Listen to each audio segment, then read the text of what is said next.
back, fellow jazz bums. Felipe here, back in the channel. Thank you so much for joining. Please don't forget to like and subscribe, join our Discord, follow us on Instagram. Today is the day, one more record review. This box set is coming out next Friday. Has a lot of people talking about it, excited. That's it, Craft Recordings, Miles Davis 54, the Prestige recordings. Before I go into details into the box, I think it's important to put a few words on why 54, why this is so important. But first, I would like to thank Nick Phillips and the team at Craft for sending me this review copy. So, 1954, right? So, right off the bat, well, 1954, 70 years of the year of 1954.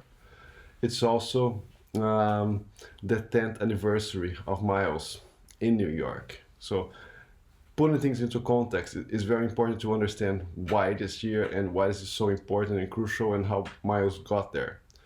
So in 44 he comes from St. Louis to New York, and he does a lot of things. First, he plays with Charlie Parker, he goes to Europe, he plays The Birth of the Cool with the No Net, he goes to Juilliard, he quits Juilliard. By the time the No Net dissolves, which we could even call dissolves because it actually pretty much never formed, right? So in 1951 he signs a contract with Prestige. He has recording sessions in 51, 52 with some of his former bandmates, people from Sugar Hill, Jackie McLean, Sonny Rollins, Walter Davis Jr. He records with Charlie Parker, which is something that Weinstock really wanted to have on his label. But he's still very deep into heroin. He's still very deep into addiction. So in 1953, he goes back to St. Louis, goes cold turkey, he locks himself in like many others did, goes cold turkey, but instead of coming back immediately to New York at the end of 53, he actually goes spend some time in Detroit, and he plays with the likes of Elvin Jones, Curtis Fuller. He kind of tried to shape a new sound and at the same time try to be less erratic, try to have a more constant band, a more constant group, and evolve musically in that sense. So he comes back to New York in February, he starts playing again, doing gigs in clubs, and then he goes back for more Prestige sessions in 1954. What's shaping the sessions, which is very important to understand as well. Mid-50s, music is changing. Bebop is not only a thing anymore. Popular music is really heavy into rhythm and blues. Rock is kind of getting there, and jazz has a huge influence from the blues roots. And what jazz musicians are trying to get, which it's a big characteristic of bebop, of hard bop, is to actually get this new modern jazz approach, but bring it back to a more blues roots from early. So, and many are emerging, and many are accomplishing this. Miles among them, but probably this hard bop movement being spearheaded by the likes of Art Blakey, Horace Silver. So Miles gets into the studio in March, April, 2 sessions in June and 1 session in December of 54, which we're going to talk about a little more now. Miles was trying to get more to this hard bop, trying to bring this more like modern elements to his sound. So he's playing with people like Percy Heath, Art Blakey, Horace Silver, great and interesting ideas to the band. So you have great recordings by Miles like 4, Old Devil Moon, where you see a new approach, a new sound, a more mature, cohesive sound to what Miles was doing. There was a lot of swing, in all the sessions here. There's still a lot of swing, bop, and blues, but there are also like beautiful ballads, like long, slow blues, as we're gonna see. So on songs like 4, Old Devil Moon, the very early sessions, still with Blakey, then Blakey quits, then comes Kenny Clark. Kenny Clark is a great addition there to the band. At this point, we get some really like staples there. Blue Haze comes, Solar comes in this April sessions already, the April 29 sessions. So Solar is actually the first song where Miles tried playing with a mute. The mute was originally an idea that came from the Duke Ellington band, Mood Indigo 1930. So Duke Ellington Orchestra was the band that was to play at the Cotton Club. The jungle music, right? It became such a popular name there. So this jungle music was about using mutes, using plungers actually, to make more unique sounds, kind of like jungle-like, making statements. And Miles starts using the mute, the cup mute, and then he changes to the Hammond mute, which has a more distinct sound. He has to play really close to the microphone, has a deep and important low register, but a really piercing and very very characteristic high end there, and that becomes some sort of like Miles' signature of making his musical statement, and he uses it so well and so in a Miles way, doing his whole career pretty much becomes like a trademark and a way to play that many tried to do like him, but I think nobody was able to. And then later in the session, still in June, we have great tracks like Blue and Boogie by Dizzy Gillespie, and then we have Walking. Walking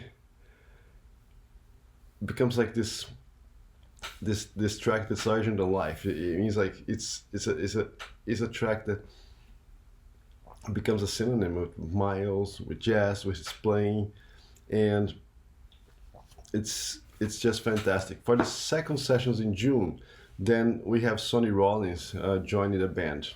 So we have some of his originals like Erigin, Olio, Doxy. We have also Milt Jackson playing a first take on Back's Groove. Songs that Miles would later use in '56 in his last sessions with a quintet. But here he doesn't.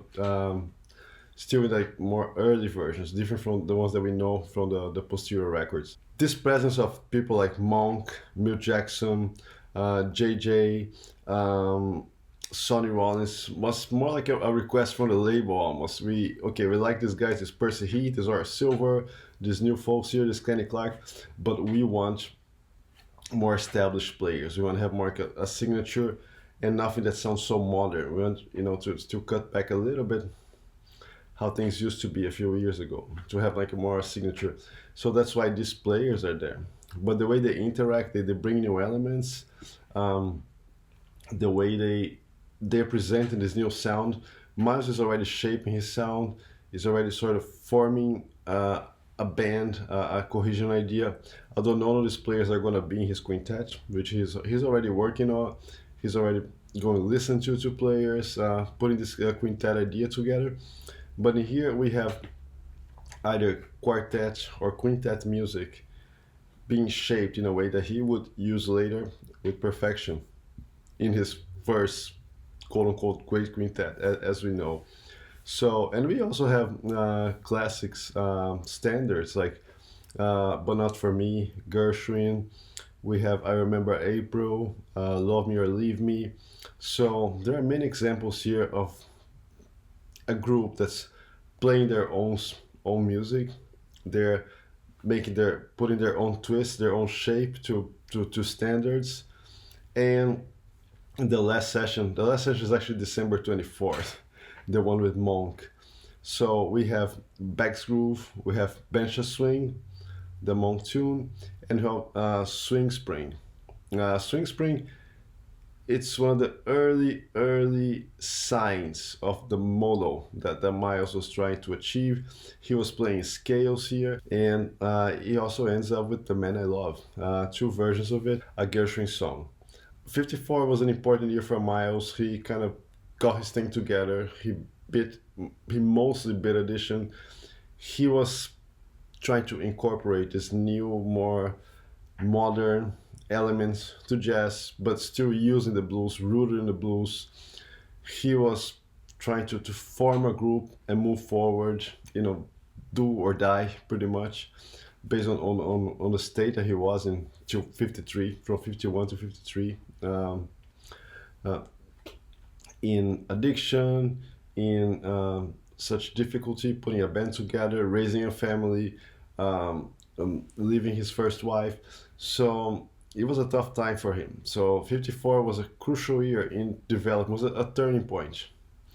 Most of what he developed in the late the second half of the 50s was due to what he was able to achieve in 54, the lessons he took from playing with this other amazing musicians or with these young musicians and shaping up the sounds of what he wanted to do. Now, given the music importance, given the importance of Miles itself as a cultural icon that transcends music, the anniversary of the sessions, let's unbox it, let's show how it is. So here it is, Miles 54.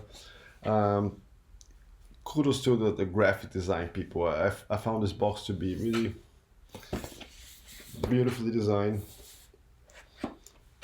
in a very nice shape. So remove it. So you pull here from the front, the booklet. The booklet, I think it's so short and concise, but so directly to the point. There's an intro by Ashley Kahn, famous writer, Miles historian, with great pictures from the sessions, the players. So Ashley talks about Miles' trajectory till 1954, and on the second part, I think we have the gem here. We have the original liner notes for the first complete Prestige recordings on CD, and these are by Dan Morgenstein, and it goes on a breakdown track by track, explaining what the musicians are doing, their choices of instruments and takes. You know, it's very complete, and I think it's such a nice touch to add such a document here and bring back the original liner notes from the original Prestige box from the 80s. Now lastly, you have 4 LPs here. You have great 4 LPs, each one of each color. 1, 2, 3, and 4. I'm gonna pull one of them just for you to see. So this is how they look like. They come in nice poly sleeves. Okay, they came like super flat, well pressed, super clean. They're pressed in Germany. Okay. Again, this is a production by Nick Phillips' division at Kraft. These tapes were mastered by Paul Blakemore. The great Paul Blakemore involved with so many projects, so much like award-winning projects, specialist in jazz. And they were cut by Kevin Gray at Coherent Audio, and this was pressed in Germany. And pictures in the back. Really well done. I think it's a particular feature of Kraft recordings to make really nice, well done, put out box sets that have a nice design. They don't feel bulky or huge or poorly finished. It's a nice product, but most important, captures amazing, great music by Miles and his quintets in 1954. I just see that Miles is such an artist. It's a cultural icon. It's so important, and this kind of work being analyzed in individual time points or years, it makes a lot of sense for us to understand the development of his career, his music, his persona itself. Sound-wise, it sounds very good. Even in the early recording, the February sessions, you can hear very clear all the instruments, very separated. There's not like a great space because it's a mono recording in a studio. It's a Prestige session, it's not a Blue Note session. But my point is, every instrument is clear, perceivable. The highs, they float in the air. They don't overpower never the speakers. There's never any sibilance. Everything is nice and balanced and controlled. Here, the bass is fast and punchy. It feels warm. I think it's an amazing sounding set. And also to get this point in time put together so you can understand what's going on with the band and listen to the songs in a progression, reading those liner notes and putting some thinking into it, understanding the music. Outstanding. Thank you so much for watching. Please leave your comments, reviews, thoughts, and see you next time. Thank you.